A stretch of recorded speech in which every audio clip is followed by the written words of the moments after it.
Alors, nous sommes aujourd'hui le 26 février 2016 et je vous témoigne très souvent que je suis là en tant que chrétienne, comme nous tous chrétiens, nous sommes au sein de l'Église, bien sûr, pour témoigner de la gloire de notre Dieu, mais aussi le louer, l'adorer, le magnifier, car Dieu est digne de louange. D'autant que nous savons qu'il siège au milieu de la louange de son peuple, comme il est écrit dans le psaume 20. Versets 4 à 5, je crois. Mais nous sommes aussi, le chrétien a aussi vocation à dénoncer les œuvres destructrices du malin, car nous ne sommes pas sans ignorer les ruses de l'ennemi. Et nous savons qu'en en parlant, en témoignant, eh bien, nous faisons du bien et en avertissant d'autres frères et sœurs en Christ des techniques et ruses de l'ennemi afin qu'ils ne s'y laissent pas prendre. En tout cas, c'est dans ce sens-là que je dénonce et que nous dénonçons ici les œuvres de l'ennemi et des ténèbres, afin que nos frères et sœurs en Christ bien-aimés ne se laissent surtout pas prendre aux ruses de l'ennemi.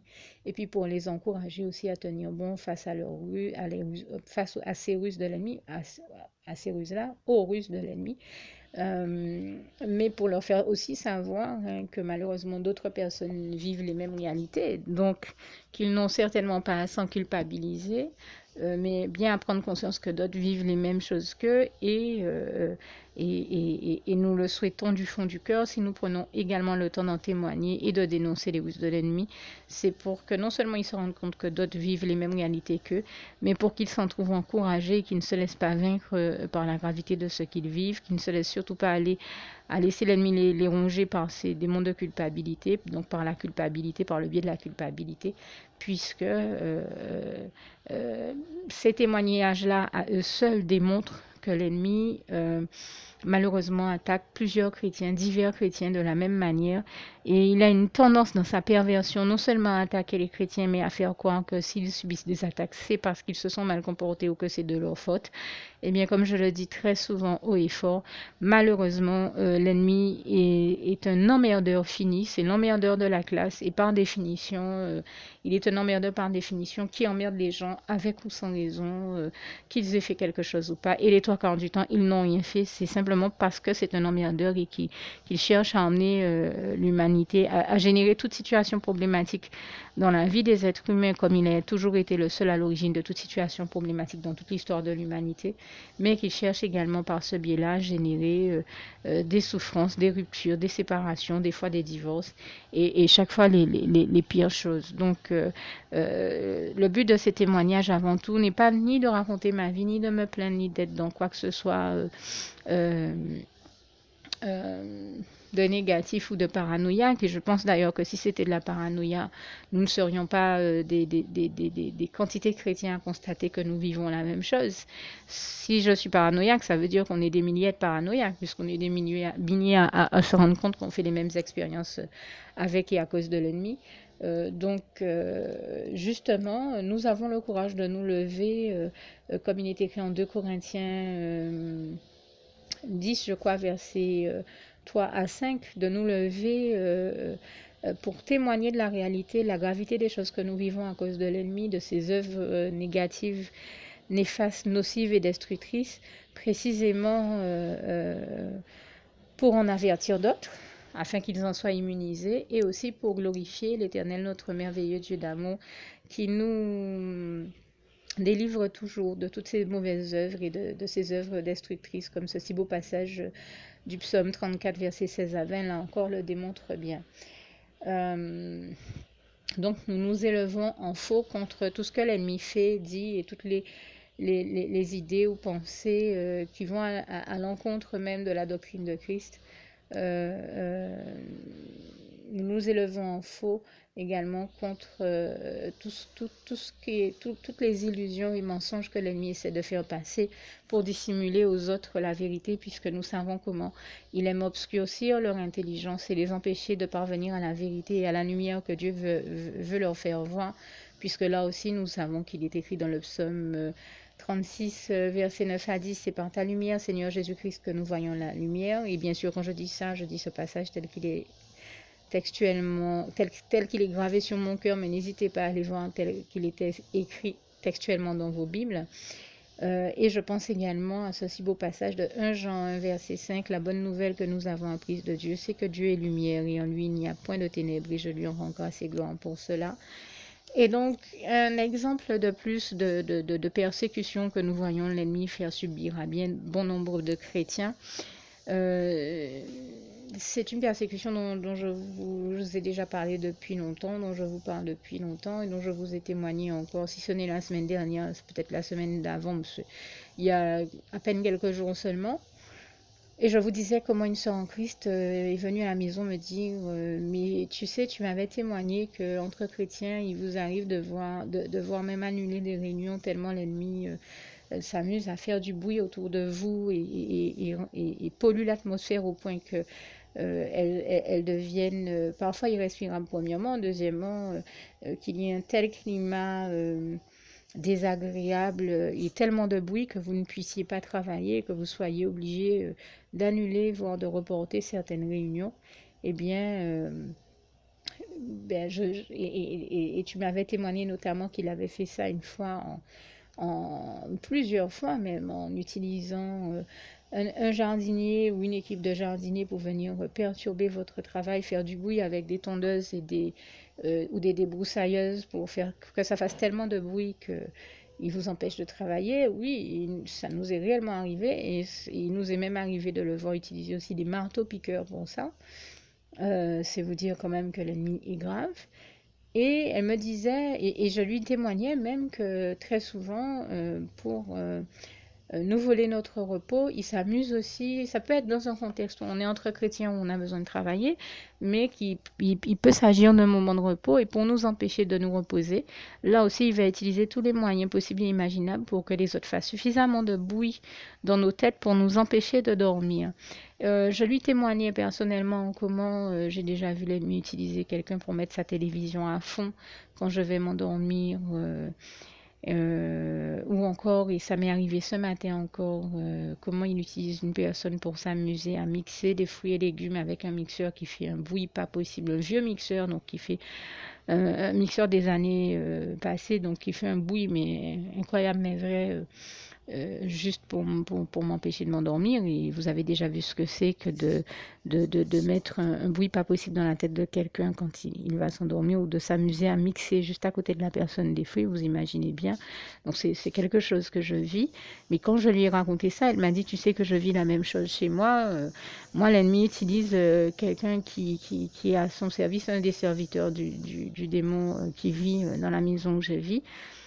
Qui manifestement sous l'emprise de certaines substances se retrouve à faire n'importe quoi et dès que l'ennemi profite de ce biais-là pour m'empêcher de dormir moi aussi chez moi, dès que je dois dès qu'il voit que je vais me coucher, soit il lui fait allumer la télé, soit il lui fait mettre sa chaîne IFI à fond pour que le bruit de la musique m'empêche de dormir. Je lui ai dit, ben je sais que tu dis une réalité, je crois ton témoignage, puisque j'en fais moi aussi l'expérience. Et je lui ai même précisé, tu serais peut-être en face d'un autre frère ou une autre sœur en Christ, on ne te croirait pas parce que j'ai remarqué que très souvent les chrétiens que j'aime du fond du cœur, tant qu'ils n'ont pas fait l'expérience de quelque chose ou d'une forme d'attaque de l'ennemi, des fois vous allez leur témoigner que vous êtes attaqué de telle ou telle manière ou que tel ou tel frère ou sœur en Christ est attaqué de telle manière, eh bien l'ennemi les aveugle de manière à ce qu'ils ne croient pas que c'est la vérité, qu'ils ne croient pas la vérité que vous êtes en train de dire. Pour qu'ils ne se rendent... Et comme ils ne font pas l'expérience du même type d'attaque que vous, eh bien, ils ne vous croient pas. Ils ne se rendent pas compte que c'est l'ennemi qui vous attaque réellement comme ça. Et ils vont vous sortir toute espèce d'analyse et de réponses qui semblent bien fondées, puisque basées sur une logique qui se voudrait cartésienne. Mais quand on est dans... Là, ça, c'est le Saint-Esprit qui nous l'apprend. Hein. Vous avez des gens qui sont tellement cartésiens qu'ils en sont cartésiens à outrance et qu'on peut leur dire des fois certaines vérités qu'ils vous croiront pas parce que ça ne répond pas à leur vision cartésienne des choses, extrêmement cartésienne des choses. Mais je crois que quand on a une intelligence réelle qui provient de Dieu et qu'on demande à Dieu son discernement, on arrive à se rendre compte de la réalité et à se dire c'est pas parce que le frère ou la sœur n'est pas attaqué de la même manière que moi que ça ne signifie pas que cette personne est réellement attaquée, puisque nous savons la perversion du diable Et voilà, sa manière de faire, on comprend il peut attaquer quelqu'un d'une manière, en attaquer une autre d'une autre, et c'est aussi simple que ça. Ce n'est pas parce que nos frères et sœurs en Christ ne subissent pas le même type d'attaque que nous que ça ne veut pas dire qu'ils ne soient pas éprouvés et attaqués par l'ennemi. Ils sont réellement attaqués par l'ennemi. À nous de garder l'esprit ouvert et à faire preuve de compréhension, de compassion et d'intelligence aussi avec nos frères et sœurs en Christ, précisément afin que l'ennemi ne vienne pas obscurcir nos intelligences et que nous fassions tout ce que nous pouvons pour soutenir, encourager, entourer nos frères et sœurs en Christ quand ils viennent nous parler de leur réalité et de ce qu'ils vivent, afin que l'ennemi ne nous utilise pas justement alors qu'ils sont déjà éprouvés, persécutés et dans la souffrance, pour que nous ne soyons justement pas être, comme je viens de le dire, utilisés par l'ennemi, les personnes et les biais et les bouches qu'il utilise pour aggraver leur souffrance. Laissons-nous plutôt utiliser par Dieu pour les encourager, les soutenir, les aimer, les entourer comme ils en ont besoin dans ces cas-là. Et donc, je voudrais tout simplement dire que j'ai pris le temps de venir ici rappeler donc ce témoignage que j'ai fait il y a quelques jours seulement. Si je le retrouve, je le rajouterai avec celui-là sur la page. Il sera soit en dessous, soit au-dessus de celui-là sur ma page Facebook. Dans l'ordre des vidéos, je veux dire, soit au-dessus, soit en dessous. Et donc dans ce témoignage, je vous disais comment donc on s'est retrouvé déjà à plusieurs reprises à être attaqué, à se rendre compte aussi que quand on essaie d'aller dormir, et bien l'ennemi, si c'est pas chez nous, fait intervenir des jardiniers, ça peut être sur la propriété d'à côté, chez un voisin.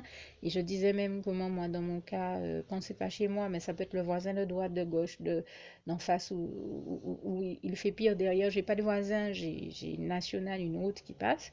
Mais quand c'est comme ça, il fait en sorte que les services publics envoient une équipe de plusieurs jardiniers passer, plusieurs tondeuses, débroussailleuses en même temps, ce qui fait un bruit pas possible. Et voilà. Et chaque fois, on se retrouve dans des situations où il est impossible de se reposer. Et nous le dénonçons haut et fort, puisque nous sommes plusieurs chrétiens à le vivre. C'est l'ennemi qui procède ainsi pour essayer de voler aux chrétiens leur repos, leur voler. Il essaie non seulement de nous voler les moments de joie, de bénédiction et tout ce dont Dieu nous bénit, mais même nos moments de repos, le repos dont Christ nous bénit si bien quand il nous dit en Matthieu 11, verset 28, venez à moi, vous qui êtes fatigués et chargés, et je vous donnerai du repos pour vos âmes, et je rends grâce et gloire. Remercie le Seigneur et l'en glorifie pour tous les instants de repos dont il nous bénit vraiment. Toute la gloire nous en revient, et Dieu a vraiment le désir de nous donner tout le repos, les bénédictions, la joie et tout ce dont nous avons besoin, de nous voir. Il fait tout pour que nous soyons tous heureux et épanouis, comme il est écrit en 3 Jean 1, verset 2, et je lui rends grâce et gloire. Faisons à notre tour tout ce que nous pouvons pour éviter à l'ennemi de parvenir à nous voler nos moments de joie, de bonheur, de repos et de bénédiction. Et si nous en témoignons encore ici, c'est précisément pour que ça parvienne à votre conscience et que nos témoignages, nous l'espérons humblement et du fond du cœur, soient des éléments de plus que Dieu utilise pour vous amener à prendre conscience de ces réalités-là. Précisément afin que quand l'ennemi essaiera de vous attaquer de cette manière-là et par ces biais-là, eh bien, vous ne soyez pas atteint par lui, mais que vous trouviez une riposte à ces mauvaises œuvres et à ces mauvaises stratégies, afin de ne pas vous retrouver à tomber dans ces pièges et à faire l'expérience de ces mauvais plans. Que Dieu vous en préserve et de votre côté, n'hésitez pas à faire tout ce que vous pouvez pour contourner toutes ces ruses et mauvaises œuvres destructrices. Je ne sais pas, comme par exemple... Si vous ne pouvez pas vous empêcher, contourner le fait d'avoir, par exemple, des jardiniers, des équipes de jardiniers qui passent des tondeuses et des broussailleuses pour faire du bruit dans vos têtes chez les voisins. Maintenant que vous êtes avertis, vous pouvez peut-être vous munir de boules caisses ou je sais pas, il y a des solutions que vous ferez en fonction de ce que le Saint-Esprit vous inspirera, mais il y en a toujours. En tout cas, moi j'ai pris le temps aujourd'hui de venir vous témoigner une fois de plus de cette réalité-là. Pourquoi? Parce que comme vous pouvez l'entendre, en fond derrière moi, vous avez le bruit de la tondeuse, de la débroussailleuse. Je suis encore en train de réellement vivre cette forme d'attaque.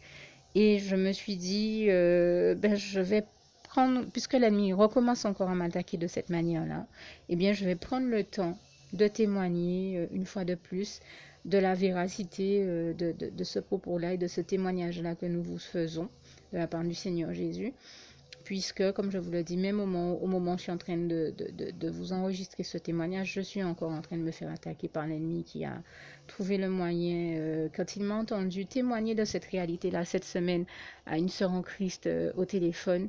Quelques secondes seulement plus tard, il a utilisé quelqu'un qui vit chez moi pour faire la personne appeler le jardinier et, et, et le faire venir. Et donc hier, les jardiniers étaient chez ma voisine de droite.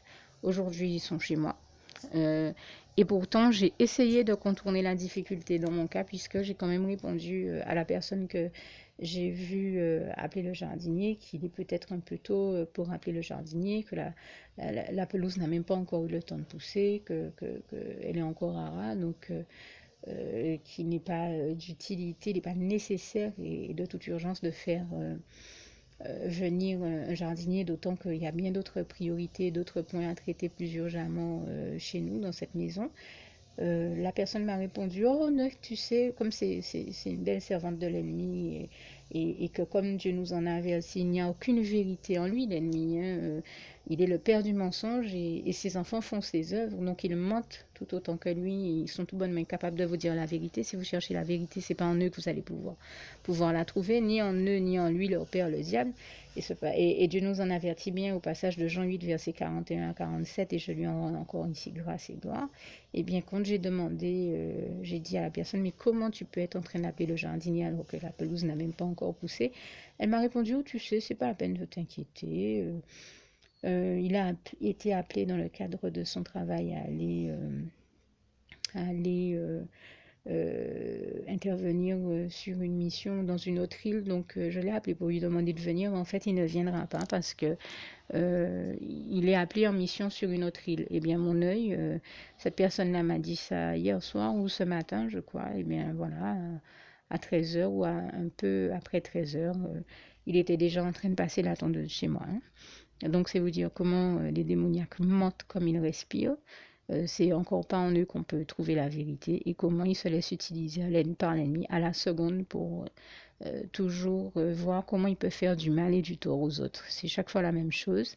Et bien entendu, c'est aussi chaque fois la même chose que l'ennemi utilise, donc ce fameux système de faire venir des équipes de jardiniers, intervenir des équipes de jardiniers chez les gens au mauvais moment, de la mauvaise manière, et surtout pour leur faire du tort et générer d'une manière ou d'une autre des situations problématiques dans leur vie.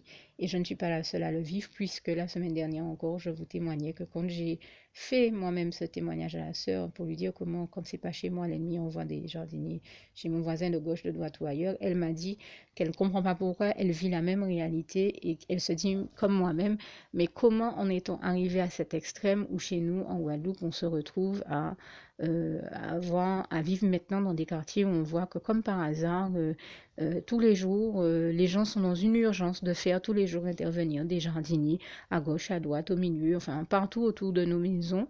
Nous ne vivions pas comme ça avant. Moi, je peux le dire, ça fait 20 à 25 ans que je vis dans je crois que ça fait plus de 25 ans même que je vis dans un quartier où c'est un quartier tellement réputé pour son calme que j'ai connu quelqu'un qui me disait qu'il pense à déménager parce que c'est un quartier trop calme à ses yeux et qu'il ne voit pas comment il va faire pour rester dans ce calme-là. Eh bien, nous avions choisi ce quartier d'y habiter précisément pour son calme. Eh bien, maintenant, avec les imbécilités de l'ennemi et toutes ces macaqueries, hein, je le dis tout le temps, c'est un macaque qui ne saura jamais faire que des macaqueries. Eh bien, nous nous retrouvons dans cette situation où trouver un instant de calme est devenu la raréfaction. C'est ça qui est devenu rare, alors que nous sommes dans un quartier qui pourrait rester tout aussi calme qu'il a toujours été pendant 25 ans. Et la sœur en Christ me faisait le même témoignage. Et son témoignage vient totalement corroborer le mien. Et je me suis dit, voilà, au moment où je vis encore ce type d'attaque, où j'ai encore en bruit de fond derrière moi les tondeuses et des bruits de tondeuses et des broussailleuses, le mieux que je puisse faire, c'est de vous témoigner que malheureusement, non seulement nos témoignages sont véritables, mais cette réalité-là est encore en action. La preuve, eh bien, le bruit que vous avez entendu en fond derrière moi jusqu'à maintenant, qui vous démontre que c'est bel et bien réel. Bien entendu, au moment où je vous parle, là, il a arrêté pendant quelques minutes ou secondes, mais je sais qu'il va recommencer parce qu'il n'a pas fini Il a fini qu'une partie du jardin, mais ça va recommencer dans un instant. Mais je tenais à vous en témoigner et à vous dire comment, quand nous vous faisons un témoignage, il est véritable et il est réel. Et comment la parole de Dieu aussi est véritable. Mais nous rendons grâce et gloire à Dieu qui, comme j'aime à le rappeler, et là aussi c'est l'un de mes passages préférés, c'est celui du psaume 62, verset 13. J'aime beaucoup ce passage qui dit: à toi aussi, Seigneur, la bonté, car tu rends à chacun selon ses œuvres. Et nous savons que, comme il est écrit en Romains 14, verset 12, chacun rendra compte à Dieu pour lui-même.